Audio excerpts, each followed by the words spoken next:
Magandang araw po mga kaibigan. Kumusta? Sana ay nasa maayos na kalagayan at malayo sa anumang kapahamakan. Welcome pong muli sa aming munting backyard para sa isa na namang makabuluhan na episode. Today's episode ay pag-uusapan natin ang kahalagahan ng tubig sa mga alagang baboy, lalong-lalo na sa mga nagpapasusong mga inahin. Kung baguhan ka pa lang sa pag-aalaga ng inahin ay panoorin lamang po ito para makakuha ng mga simpleng kaalaman. At kung bago ka pa lang sa aking channel ay huwag lang pong kalimutan na mag-like, subscribe at pindutin ang notification bell para laging updated sa mga susunod kong videos. Paki-share na lang din po itong video para makatulong naman tayo sa ibang mga backyard raisers, lalong-lalo na sa mga nag-uumpisa pa. Daghang salamat po. Ibabahagi ko na muna ang mga simpleng ginawa kong mga pig drinkers sa mga inahin. Ang ibang materyales ay mula po sa mga recycled materials lamang.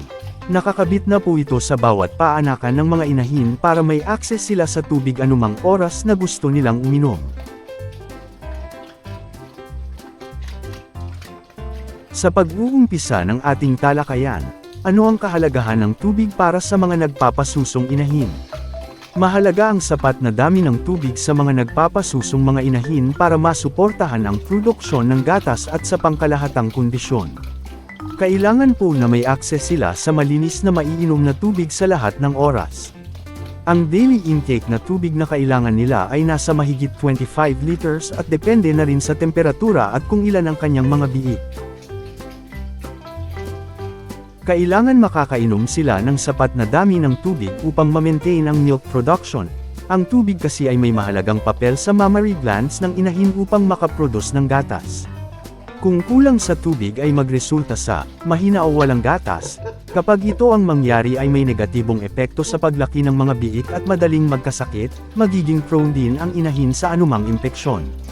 Kapag may tubig ay mas nagaganahan silang kumain at madaling ma-digest ang pagkain upang ma-convert agad into energy. Maiiwasan din ang constipation o ang pagtigas ng kanilang dumi. Kapag mahirap maipalabas ang dumi ay magresulta sa abdominal pressure, na isa sa mga dahilan na magkaroon ng rectal prolapse o ang paglabas ng rectum sa puwet.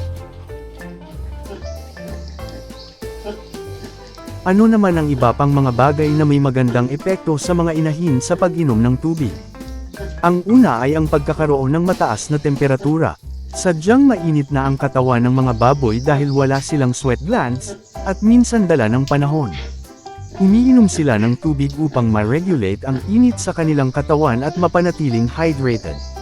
Pangalawa, kung may sobrang dami na mga biik o liter size na kanyang pinapasuso, mas umiinom siya ng maraming tubig upang maraming gatas din ang maproduce. Kung may sapat na gatas ay sapat din ang makukuhang nutrients ng mga biik upang mas lumaki silang malusog. Pangatlo, nabanggit ko na po ito kanina, upang mas maganahan silang kumain dahil may maiinom silang tubig. Kaya minsan mapapansin natin kapag maglagay tayo ng feeds, kahit quality feeds pa ang ibigay ay hindi kakainin o konti lang kainin kung kulang siya sa tubig. Ito ay ang mga iilang benepisyo ng tubig para sa mga inahin. Siguraduhin na may access siya sa malinis na tubig sa lahat ng oras, katulad sa inyong nakita sa umpisa ng video na may pig drinkers na nakakabit.